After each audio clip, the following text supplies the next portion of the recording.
ម៉ែលោកទេបើកំឡងទេត្រង់ដល់គ្នាលោកអង្គម៉ែលោកទេត្រង់បានទេម៉ែអើយលោកលេងស្រីអូសូម៉ែលោកទេប្រយោជន៍ខ្លាចស្រីមានគេគិតគូសូម៉ែលោកទេប្រយោជន៍ខ្លាចស្រីមានគេគិតគូ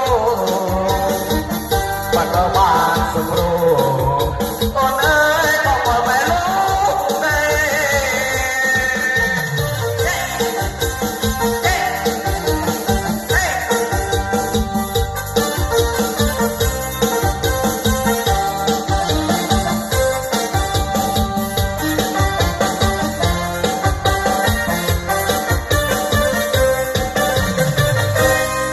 បានសូមអរគុណដោយ